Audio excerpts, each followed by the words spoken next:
We begin tonight by remembering the legacy of University of Alabama Athletics Director Mal Moore. Good evening, I'm Philip Coleman. And I'm Lauren Brooks. The university has announced upcoming memorial plans for Coach Moore.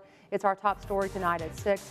According to the Alabama Athletics Department, a public memorial service for Coach Moore is set for this Thursday at 3 p.m. in Coleman Coliseum. The university is hosting a celebration of life in memory of Moore. In lieu of flowers, gifts, or letters, the Moore family is asking for those wishing to express condolences, consider a donation in memory of Mal Moore to the Crimson Tide Foundation or the Mal and Charlotte Moore Caring Days Center. You can also send donations to the Crimson Tide Foundation in care of Talisa Blanton, P.O. Box 870343, Tuscaloosa, Alabama 35487. And donations to the Mal and Charlotte Moore Caring Day Center can be sent to this address, P.O. Box 3049, Tuscaloosa, Alabama 35403. Friends, family, and colleagues of Moore continue to mourn his loss, but many are also taking this time to remember the powerful impact he had on so many lives.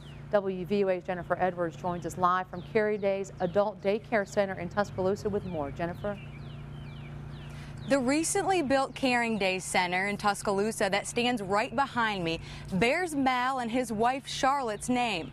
The executive director of the facility says this is just one reflection of Mal's impact on the community.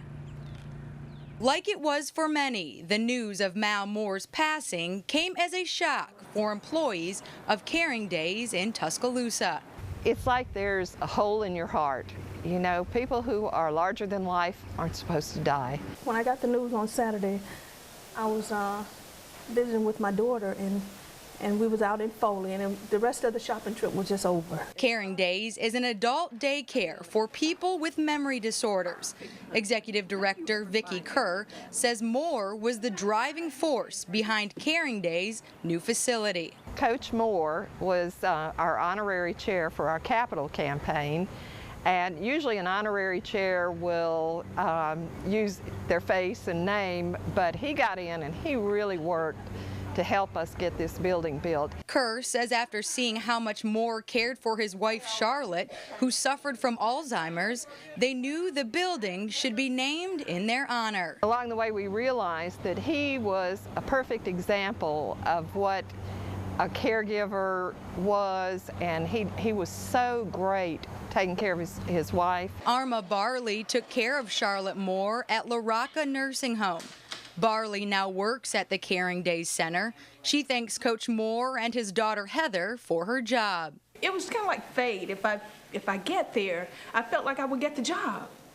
You know, and I pressed my way through the crowd just to get to I had to get to Heather, you know.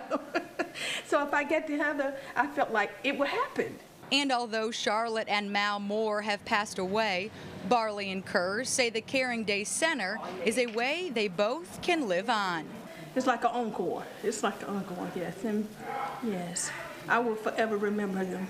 Mal and Charlotte will always be a part of our family, forever. Now in December, I had the privilege of sitting down with Mal Moore in the athletics facility that also bears his name. We talked about Alabama getting ready to play Notre Dame for the BCS National Championship. I asked him about people referring to him as coach and what it meant to him. This is his response. I appreciate being called a coach. I spent 31 years in the coaching profession, the majority at Alabama. I played here. Freshman year, Coach Bryant came 5 years for him, and then I coached 19 years here at Alabama as his assistant. Now, of course, that's an interview I'm going to always hold close to my heart and remember forever. Reporting live from Caring Days in Tuscaloosa, Jennifer Edwards, WVUA News. Lynn, Phillip. All right, thank you, Jennifer. The University of Alabama honored former network news correspondent John Cochran today. Cochran is a graduate of the University of Alabama and a former correspondent for ABC News. Today he was awarded the Dean's Medal. It's an award presented to individuals who have served the college with distinction.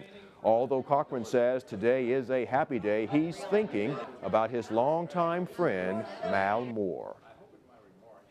It's a great honor to get this award from the university and the College of Communications, but it's also a sad day because we'll all miss Mal Moore. Mal was a great friend of mine and so many people's, and Mal was going to be here today. He promised me faithfully he'd be here, and then of course he got sick.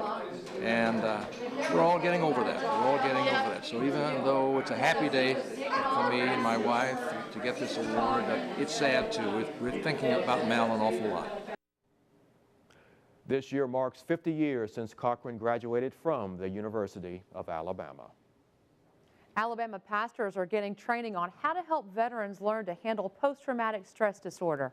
Tuscaloosa's Veterans Affairs Medical Center spokesman Damon Stevenson told us the VA is offering a seminar this week to educate pastors, priests, and other church leaders about PTSD and depression.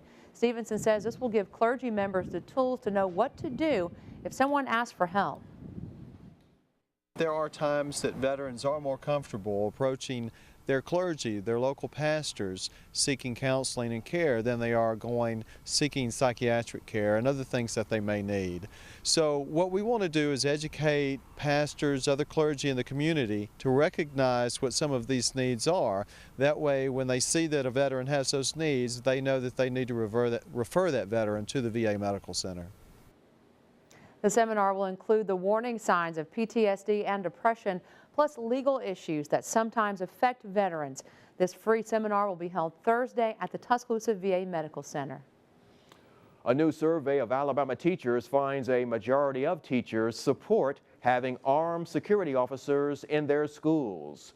The same survey also found that teachers who responded said they oppose allowing administrators and teachers having guns in school. The survey was conducted by the Capital Survey Research Center. That's the polling arm of the Alabama Education Association.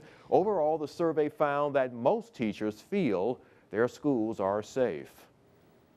The Alabama legislature begins the second half of its 2013 session tomorrow. Governor Robert Bentley saying his priority for the second half is passing balanced budgets. A House committee is scheduled to begin work on the education budget. Bentley says his other priorities include bills restructuring the state Medicaid program and providing new legal protection to the Airbus plant being built in Mobile. Here's a question for you. Who has the best barbecue in Alabama? The Alabama Tourism Department is holding a contest. They're trying to find out the answer to that very difficult question. And now it's down to the final 4 restaurants. The contest began with 32 restaurants and has been whittled down to Big Bob Gibson in Decatur, Jim and Nick's in Birmingham, Sam's Barbecue in Montgomery, and The Shed in Mobile. The winner will be announced on April the 8th.